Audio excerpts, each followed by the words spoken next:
Okay, hi everyone. Good morning. From wherever you are, I know there's people attending from across the country, I think, and I just wanted to welcome everyone to today's webinar presentation on promoting health, a reintroduction to health promotion. My name is Dan Johnson, and I'm an education specialist here at PHO, and I have the pleasure of moderating today's session. So before we begin with today's presentation, I just have a few housekeeping items to go over.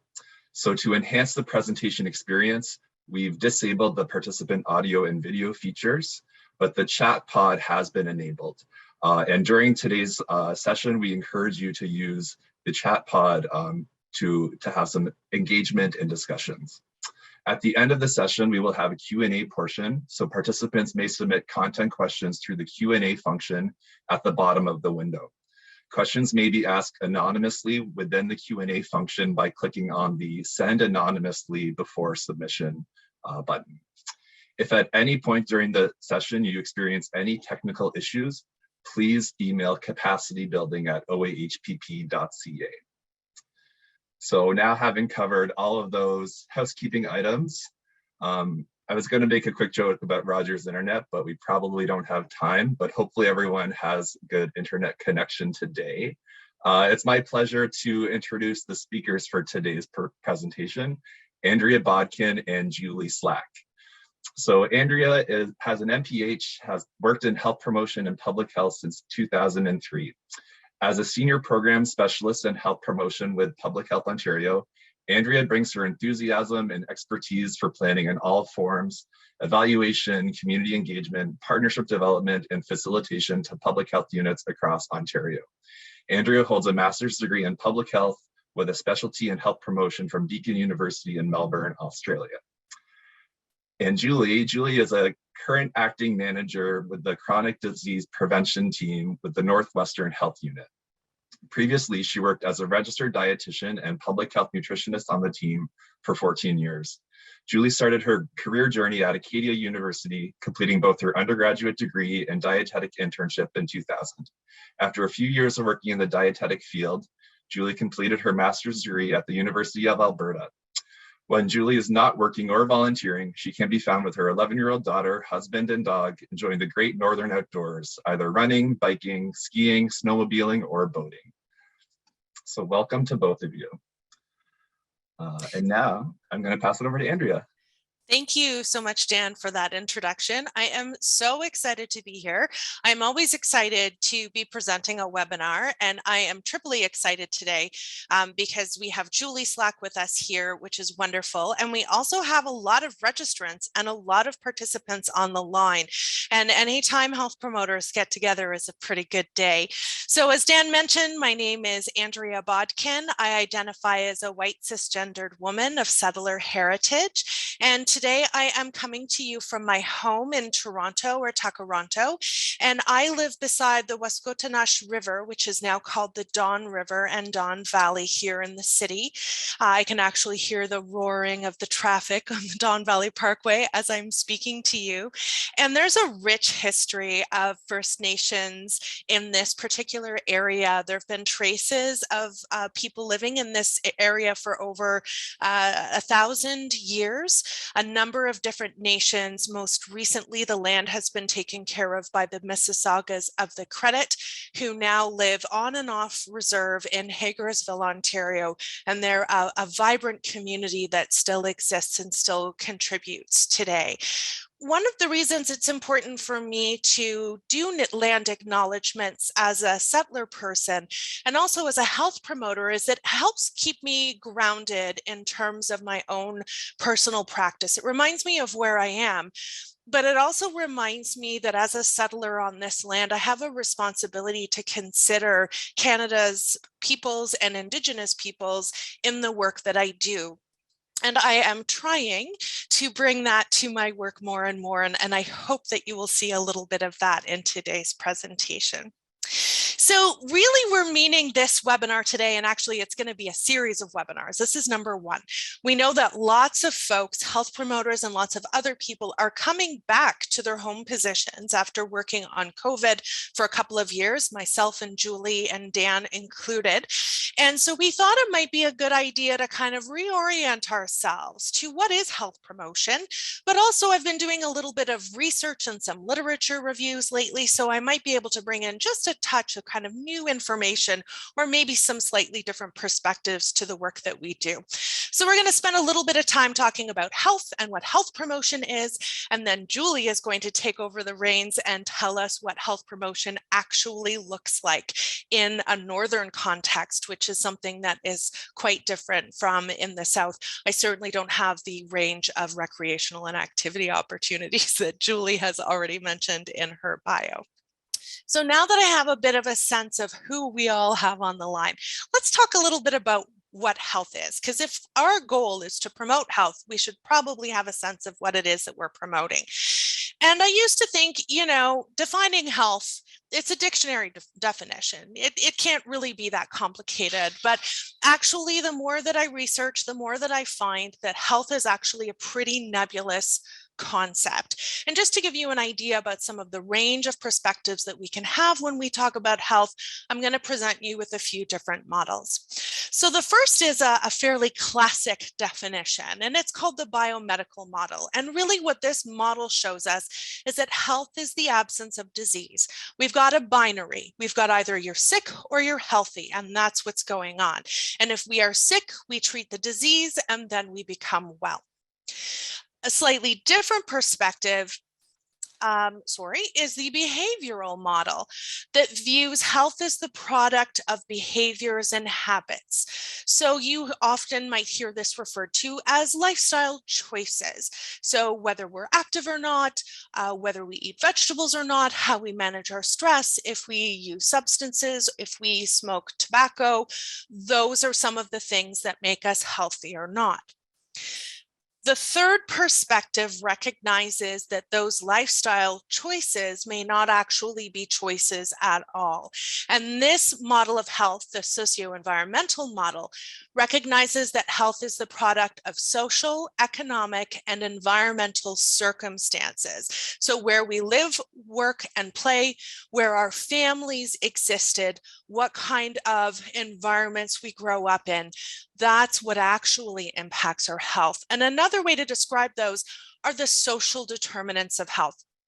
And most countries and most nations have their own particular lists, because you can imagine that different cultures and different situations and different circumstances might impact what determines health and where you live, etc. And so in Canada, we recognize 12 of those. And you'll see that income is right at the top of the list. And I think during the COVID pandemic, we have seen more than ever the effects of having income or not having adequate income have on the health of folks around us. But we also have things on this list such as social supports, which were also a great illustration during the pandemic, whether you were affected by racism and colonial structures, your physical environments, your culture, etc. Now, I mentioned that many different countries and many different nations might have their own list and their own concepts. And I think that's particularly important when we're talking about Indigenous communities, which I will talk about in just a second. So before I get to that, I just want to provide you one more definition. So we've got our three models of health. We've got the social determinants of health. So given that, when we think about from a health promotion lens, how are we actually defining what health is? And here's the definition from the World Health Organization, originally written in 1946, so not super young. Health is a state of complete physical, social, and mental well-being, and not just the absence of disease or infirmity. And then in the 1980s, we added on the second half of this definition, that health is a resource for everyday life. It's not the object of living, it's a resource that we need in order to live. It's a positive concept, and it emphasizes social and personal resources as well as physical capabilities. So in this definition, we have social, personal, and physical, and we have that health is a resource for life. So as I was mentioning, lots of different groups, communities, nations have different definitions. And it's really important for us to think about when we're working with communities in order to promote health, to have an understanding of what those communities view health to be. So just as an example, an Indigenous perspective of health, recognizing that not all Indigenous communities view health in the same way. This is one particular model from First Nations that views health as spiritual, emotional, mental, and physical. So you can see it's not exactly different, but not exactly the same as the WHO definition. And just as an Indigenous perspective of health is different, the determinants of health in Indigenous contexts are also different. Rather than those 12 social determinants of health we think of in the Canadian context, we have proximal determinants, for example, access to health care and the physical environment. We have intermediate determinants that are underlying factors that work at the systems level, and they can include community infrastructure, relationship, kinship networks, and knowledge sharing. And then we have those structural determinants, and this is where the impact of colonialism, the Indian Act, and the residential school system, as well as other events in our history, really kind of impact Indigenous health in this country. So it's really important to recognize that there are at least two structures happening here. There's our Western colonial views of health and health promotion and determinants of health. And then there are Indigenous perspectives. And again, there is not one Indigenous perspectives. There are many according to where you are. So I probably have done nothing but muddy the waters in terms of what health is, but hopefully that will at least give you a little bit of stuff to think about when you're working with communities or doing your own individual work. Think about what health means for the folks that you are working with. And once you have a sense of that, you can start to think a little bit about health promotion. And yes, Miranda, everyone is on mute, so everyone is muted, so you're okay. So health promotion is a field that can kind of be traced back actually for quite a long time. Up until the 1970s or so, we really had a perspective around health education. Really, the concept was if we give people the information to make good choices, then we will be able to actually help them make those choices. So that was really the focus on giving people information. And they were really around changing perceptions of risk and increasing knowledge and creating relationships to support that behavior change. And we saw some pretty big investments in the 1960s and the 1970s, really trying and really some attempts to measure when we create these community-wide changes, when we provide people with that information, does it help them to make actually healthy choices? And the answer to that, of course, is always complicated, but the bottom line is basically not very much. Simply providing information to people is not enough to help them make healthy lifestyle choices, not enough for that change, not enough to influence health. So in the 1970s here in Canada, we had what is called a new perspective on the health of Canadians. And it was written by Marc Lalonde in 1974.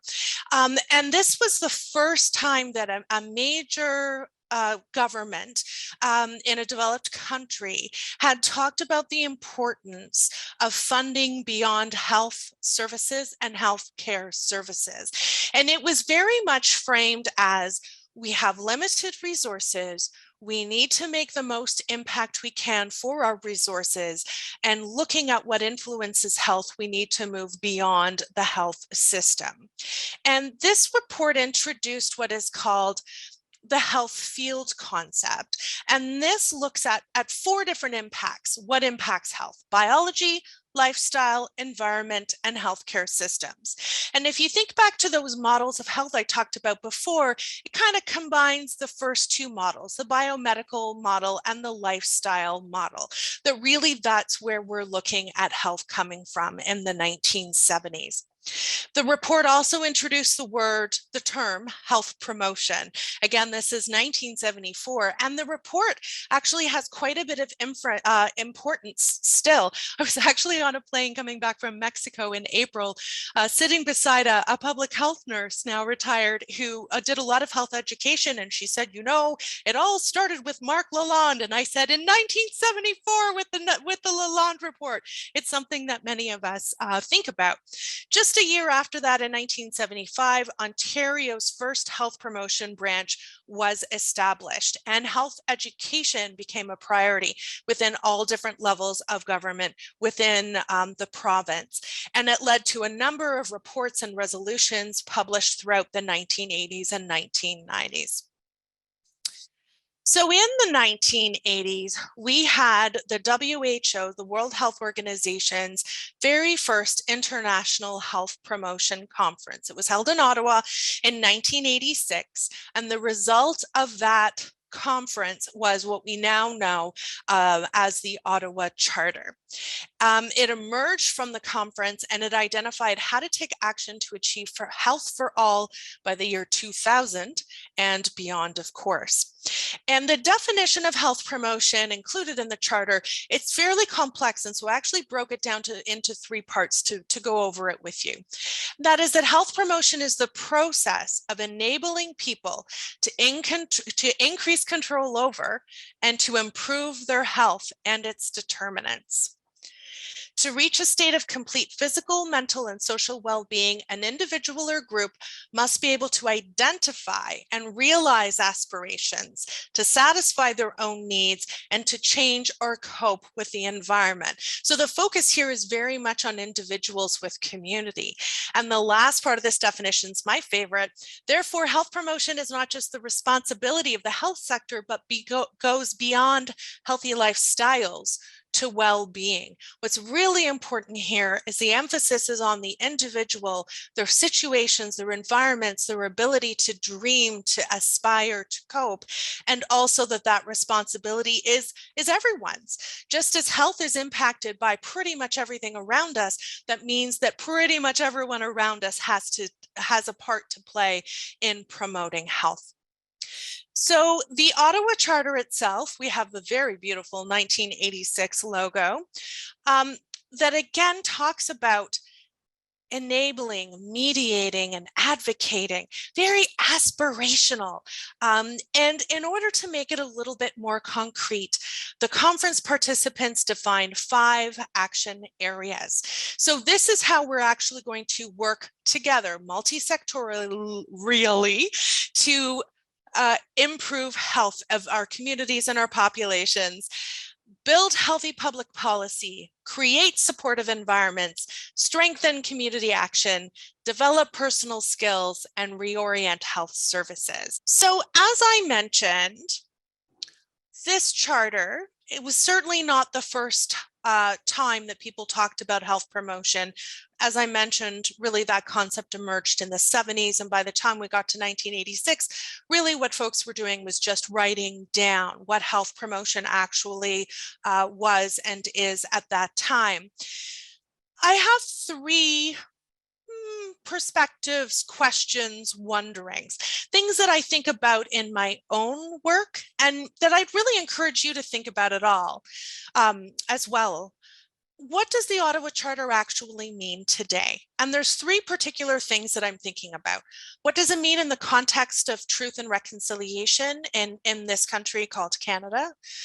Is the Ottawa Charter effective? Do the action areas actually lead to increased health of populations and communities?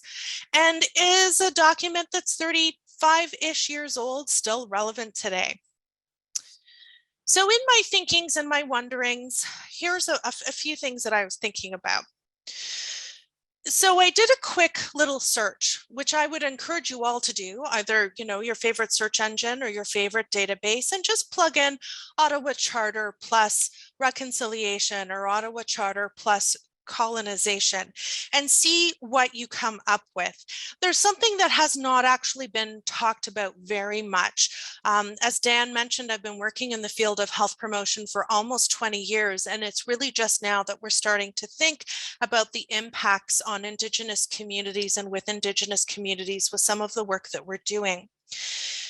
And that is that the Charter and the definitions of health and these things that are coming out of the WHO and even our country called Canada right now are really coming from that Western and colonizer-centric worldview. And there actually is some discussion in academia about the exclusion of Indigenous groups in the Ottawa Conference in 1986. And it kind of goes beyond making mainstream health promotion more culturally appropriate. We're not really talking about indigenizing health promotion, but really thinking about what health promotion in an Indigenous context could look like. Can we actually cede space to Indigenous voices and to Indigenous knowledge to try to overcome these limitations and decolonize the field? So obviously we could spend an entire webinar or maybe even 3 or 10 webinars talking about health promotion in an Indigenous context and what that might mean for settlers and what that might mean for Indigenous communities. What I really want to do today is just kind of get you thinking and ask yourself this own question. What does the Ottawa Charter mean for truth and reconciliation in your own work? And for my work, what I'm really trying to incorporate is a teaching called two-eyed seeing, where from one eye I am seeing Western and colonial perspectives. So my traditional education, my ways of work, the documents I'm used to working with. And with the other eye, I am trying to see from an Indigenous perspective. And because I don't identify as an Indigenous person, that means building partnerships, listening and learning, and also just trying to encourage myself to see from both eyes rather than just see from one. And it's what I'm trying to do in today's webinar. The next question I asked myself is the Ottawa Charter effective? Great question. So in 2004, in preparation for the 2005 Global Health Promotion Conference, there was a study done, take it with a grain of salt, it's almost 20 years old at this point, but they looked at a number of reviews to try to establish if the 5 action areas were effective. Now they could really only find evidence for the first 4. It was that reorient health services that was the most challenging one, which coincidentally was the one that the poll that we just did showed that you were doing the least often.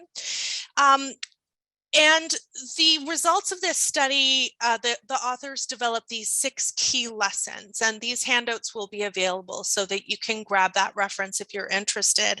But really what the take-home message is here is that we need to be using a combination of health promotion strategies and actions. That's what's most effective and cost effective. And even though we know that we need to use a combination of those 5 action areas, in 2004, the authors were saying, however, we still seem to see a prevalence of behavior lifestyle initiatives. And that's something that I think we still struggle with in the field today. So there's one other thing that I want to just mention, and that's just around relevance and a document that is more than 30 years old. And I just put up on this slide here for you the 10 global health promotion conferences that the World Health Organization has had. Each one of them ends with a statement or a charter of some kind with a different perspective. The most recent one was just in the fall. It was held online for obvious reasons, and it focused on well-being. And while these global conferences keep happening and there continues to be information and discussion and research in the field of health promotion, we still tend to go back to that 1986 document, which is why I really wanted to bring in the questions around Indigenous health promotion, relevance and effectiveness. And that's something that you can think about for your own practice. So I have one more thing that I want to talk about before I turn the reins over to Julie, who's going to just have such a great perspective on health promotion in the North. And this is really coming from my own struggle with what health promotion is.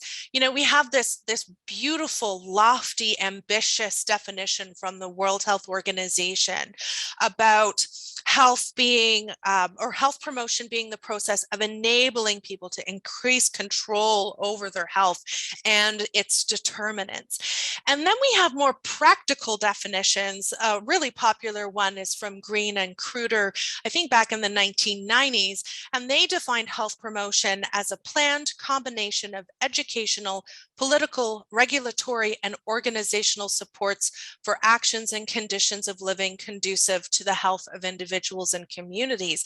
And those two definitions are so disparate, and I was always so confused about what health promotion is. And I had a bit of a light bulb moment a few weeks ago doing a literature search, which you're going to hear lots more about in the upcoming weeks, about what health promotion is. And I came up or found this wonderful article from 2014 from Susan Carter, who talks about health promotion as a practice and as a normative ideal.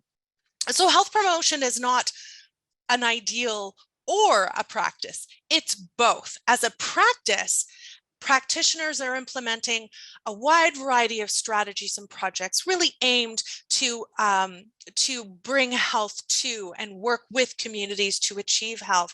And as a normative ideal, it's a vision for how society should be and how our work can align within that. So health promotion can be both of those things. It's a vision and it's those concrete actions that we can take with communities in order to improve health.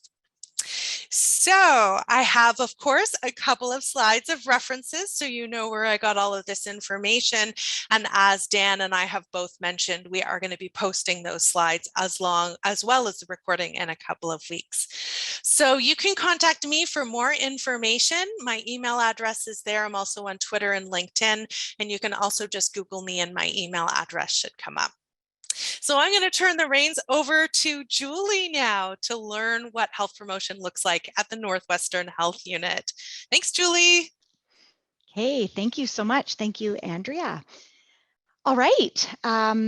So before I get started, I am going to speak to you about the Northwestern Health Unit and the work that we do here. I'm going to speak a bit about our model and how we do health promotion work, a little bit of our area.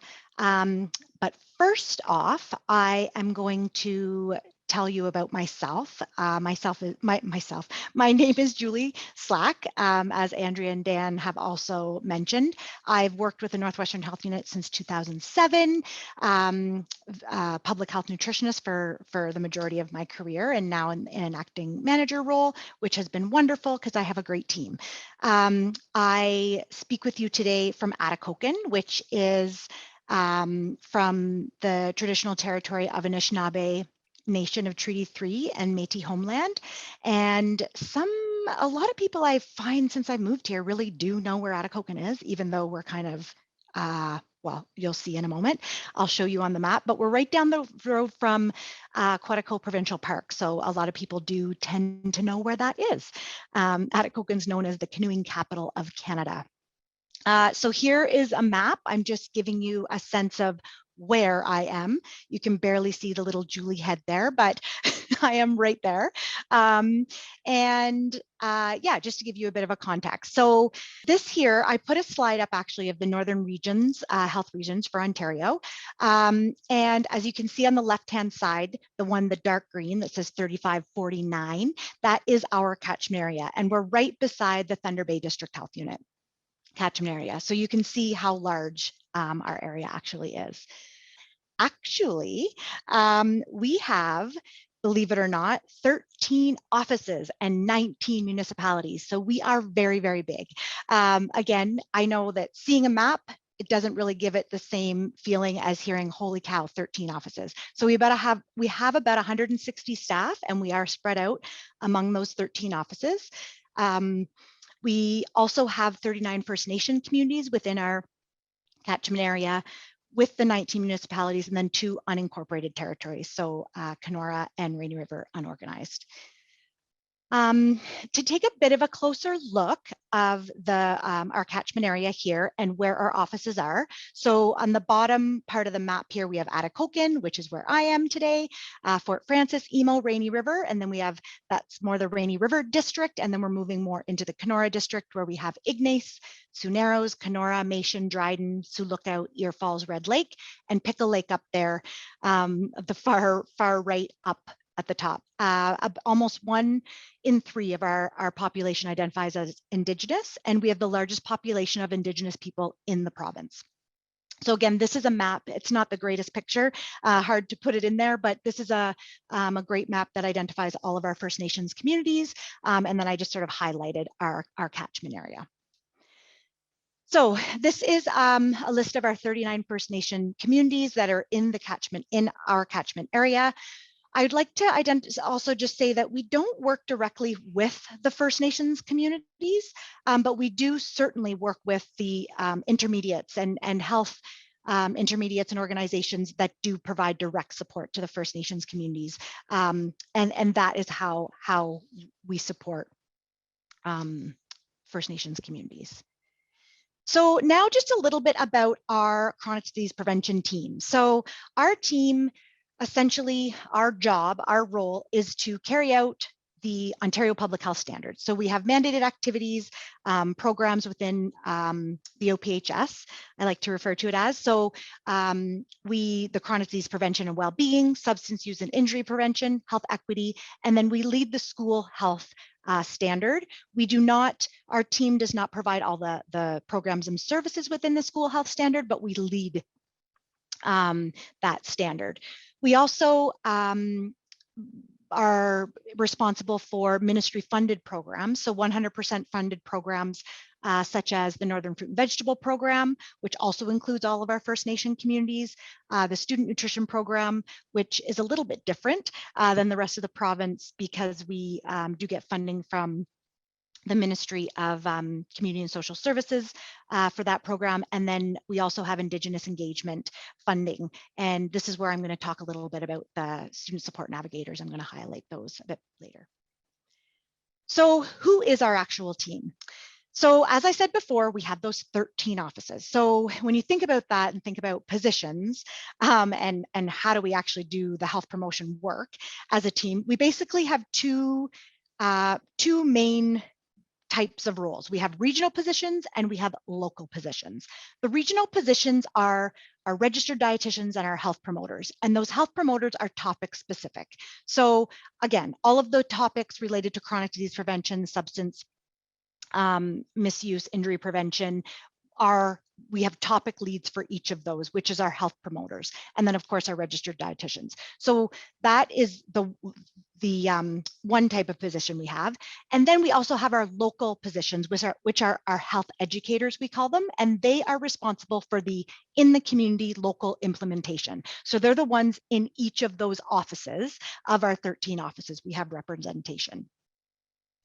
So the way that the two work essentially is our health promoters are basically, like I said, the topic experts. So they provide the evidence summaries, they know best practice, they know the evidence, they set those topic priorities. They are then responsible to do the training and support for our health educators. So perfect example is, say, the dietitians want to have some food literacy happening within communities. So developing a food literacy program, then training the health educators to implement that program on the ground. So we also, as health promoters within the chronic disease prevention team, provide support to our other health units, to our other health unit teams as well. So we do a lot of cross-program collaboration and that sort of thing as well. And then our health educators, like I said, are those local implementation and local program people. So they are in the communities doing the actual work. They have those local partnerships, they're part of the coalitions. Essentially, they have their finger on the pulse of what is going on in their communities, which is also really awesome for other other teams within the organization, because our health educators tend to really have a good sense of what's going on in our communities. This is a little cheesy slide, but I do love it. I made it for our team. Just to give it, I think it's a really good family tree model of our chronic disease prevention team, where it shows sort of how we work. So along the peripheral, like the outside of the tree where the branches kind of are out, that is all of our health educators. Those are the ones that are in the communities doing the work. They're the faces. Then sort of the core of the tree, the inside, there's our health promoters and our RDs who are, getting the evidence, doing the training, supporting our health educators. And then at the bottom, we have the managers and program assistant, again, supporting that team, holding them up, keeping them good and strong so they can do their best work. So what do we actually do? So health promotion to us, what does it look like? And when Andrea is talking about Ottawa Charter, honestly, that is a big part. Like that is a lot, all of the strategy, action areas within the charter is how we think of a lot of the work that we do. And it is how we structure our logic models and program plans. It's how we do think through the work that we're doing. So again, at those multiple levels. So we do individual, so skill building, life skills, one-on-one support, absolutely. But we also do setting-based work. So, policy and environment type changes. Again, like Andrea said, all this education, this one-on-one, us, individual having the knowledge is just one little piece. We also need to change that default to make the healthy choice the easiest choice, right? So we're doing those kinds of things. And then of course, the community level as well, where it's policy, education, awareness, campaigns, all those sorts of things. So really we're working on all of those action areas at the same time to have best possible outcome. The other piece is our health equity lens. So I would say, this has always been in our, in our wheelhouse, something that we've thought about and had this lens, but I feel that actually this is a positive from COVID in the sense that we've been able to, so during COVID, all of our CDP team was not able to do any programming. So we kind of had to stop. We were doing response to COVID-19, of course. So now we're restarting and we're really able to look at it through a health equity lens and be a bit more, wait a second, who needs more support? Who needs less support? What really, why were we doing the things that we were doing? So I feel like it has been a very great opportunity for us to take this lens, really analyze what we were doing and make a few changes per se. Okay, so now because, I could talk forever actually about the work that we do, but I'm just gonna highlight our comprehensive school health and the work that we do around the school health standard and how that works, because I think it's really great and also it's really unique. So I also just want to say I will add my email and whatnot, maybe even in the chat so that people can contact me, because I'm just really doing high level sharing here if you wanted to know a bit of more in depth. So first off, comprehensive school health that's the approach that we take. And when we think about the work that we do with schools, I just want to highlight sort of the different pieces. So and how that we do the work we do. We have a partnership, a really unique partnership, I'd say, with our school boards here in our catchment area. We have memorandums of understanding that are redone, so renewed every year in the summer. The directors of education from the school board and the management, the health unit come together, and this is guided by our team, where we sit down, figure out priority topics, priority schools. What are the things that we want to focus on for that next school year? And this is done to incorporate, so all of our lead management figure out, okay, what is everything that we are going to be doing, which is really spectacular because we have that high level support for that partnership. Then we have our health promoters and health educators, specifically to our team now, chronic disease prevention, where our health promoters are then involved throughout the school year, say with policy support, or creating those, supportive environments, whatever that might be, supporting with curriculum, doing teacher or board type education or training. Then we have our health educators that are then in the schools doing the stuff. So whether it's life skills, education programs, student nutrition program, northern fruit and vegetable program, that kind of thing. So just to give you an idea of how that all sort of works. Now, the two examples that I'm going to highlight are two examples that came from our work with our schools and our partnerships with our schools.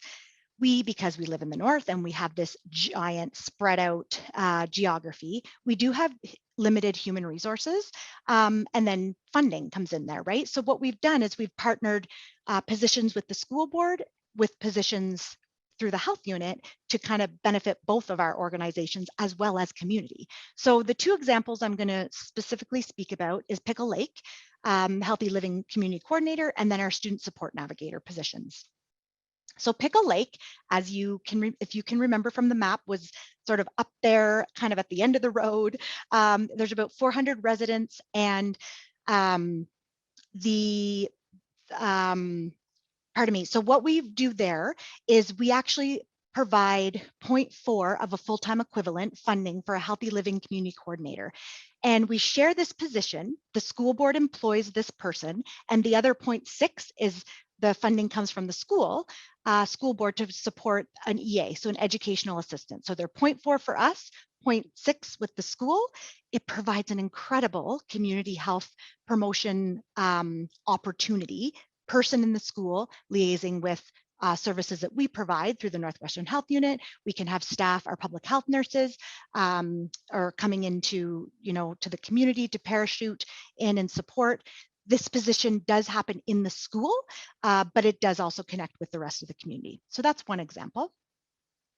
And this actually is just, you'll be able to look at this in more detail after the presentation, but just highlights how the goal is to increase those health promotion programs, of course, increase awareness of our programs and that kind of thing. And it's made a big difference over the last several years. It started in 2016. Then we have our student support navigators, which all came from the 4 Directions program, which is the grad coach, the Indigenous grad coach within high schools.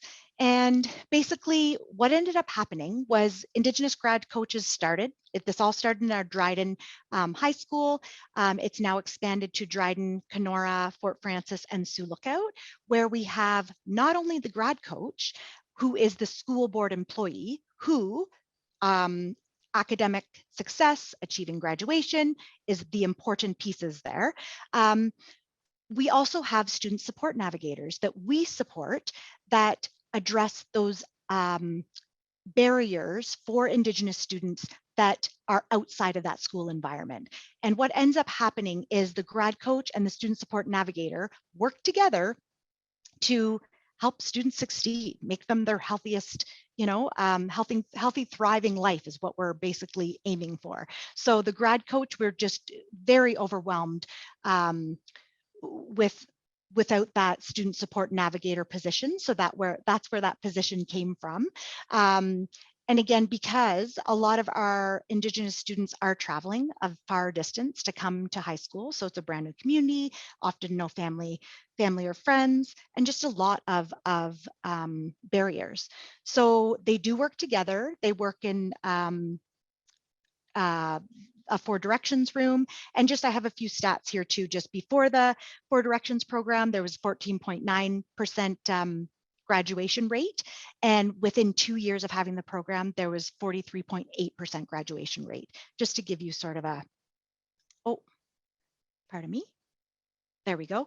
And this is just a little example of what the student support navigators would do. So those pathways that they would support students with that are not necessarily not the academic pathways, the things that are external to help them succeed, which is very, very valuable. So it could be anything from helping them, go to appointments or whatever else. How does this fit? We have Indigenous engagement funding that helps to support these positions. They are our staff in the high schools, and they work with the grad coaches that are the high school staff. So again, really cool level of partnership. And access to our services, meaning Northwestern Health Unit services within the school and to those students that they support. A few stats here at the end, and I need to wrap up because I am talking too much. But just some, since the start of this Student Support Navigator program in 2018 to 2021 are some stats here of just how engaged students have been in the pathways, the satisfaction. So I apologize. I'm going too far, but I'm going to keep going here. Dan, I apologize. Thank you, everybody. I could just talk forever. And I'll just move on to Q&A and let Dan take over. Thanks so much, Julie. There's never enough time, is what I've always learned from webinars, but we're going to move on to the Q&A section. And if you haven't noticed, there's a Q&A pod that's different than the chat pod. And in there you can ask questions, but you can also look at answers to some questions that Andrea's been putting in already. So please continue to enter your questions into the pod if you haven't had an opportunity to do so already. I think the first kind of observation that I was thinking about was that example of the 4 Directions program and just how that kind of links back to those concepts that Andrea was talking about in her piece, kind of like that, the health that is a state of well-being, and even just the example of supporting high school students ties back to the social determinants of health, so helping them get that education piece.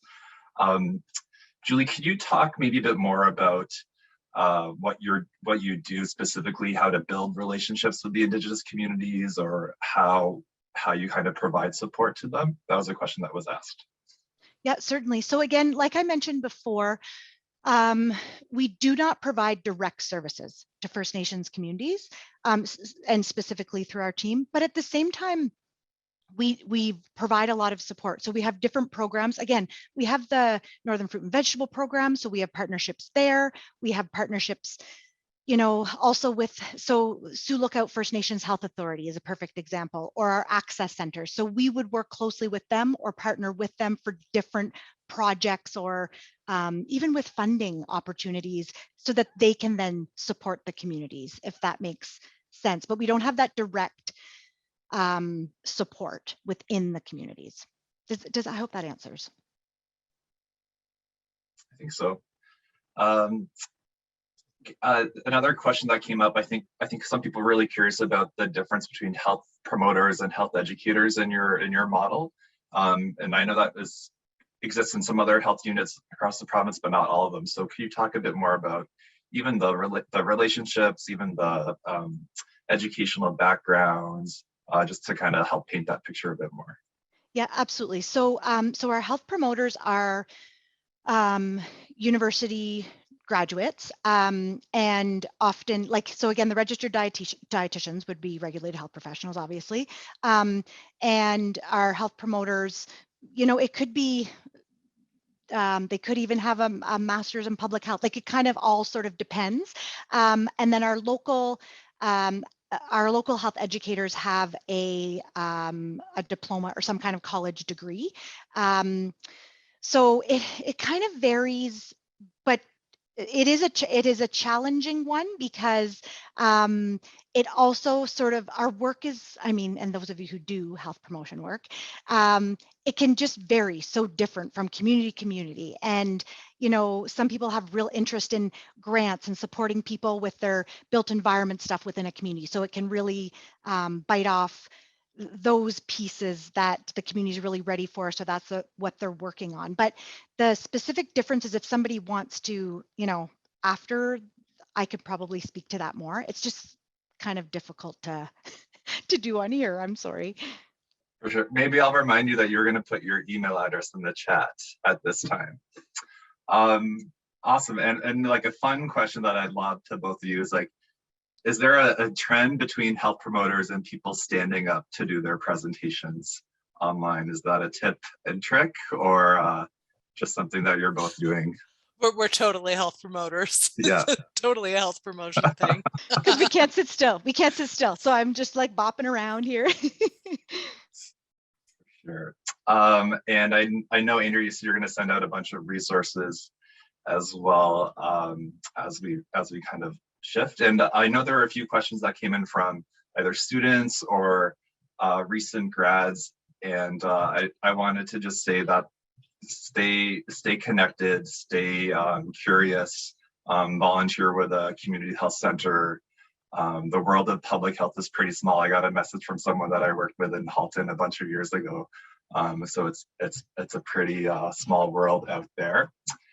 And I think we're going to kind of shift to wrapping up next. So I think first up, Andrea, is you're promoting the next session.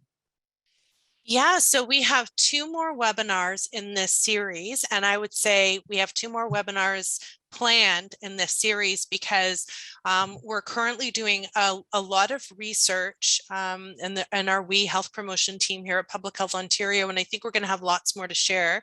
But next Monday, we have a webinar on planning health promotion programs, and the Wednesday following, we have a webinar on evaluating health promotion programs. And for both of those webinars, it's a similar format to today's, where I'll do a little bit of chatty chat, less chatty chat for the next 2. And then we have Kylie Alderson from Wellington Dufferin Guelph and Lisa Gallant from Niagara Public Health Unit, who will come on the line to share what evaluation and health promotion program planning respectively looks like in their regions. So I hope that you will all come to both of those, and they will be recorded and the recordings will be available as well. Great. Can I very quickly, Dan, answer one question, because I can do it really quickly? And it is from someone in the chat about, because I think this is going to be relevant for a lot of folks. We haven't been doing health promotion for 2 years. Now, how do we start again? And Julie, I'm curious to hear what you'd say, but I would say start with relationships. Start with connecting to people in your community agencies, because there are people who have been doing stuff all along, and start there and building relationships up with your community and finding out what they need. Yeah, and I would 100% agree. And that's where our staff, our health educators, that's what they're doing. And that's the part that made them feel so uncomfortable during COVID. They're coming back in and going, oh, I just don't have the finger on the pulse. You know, I don't know what's going on. So yeah, I agree.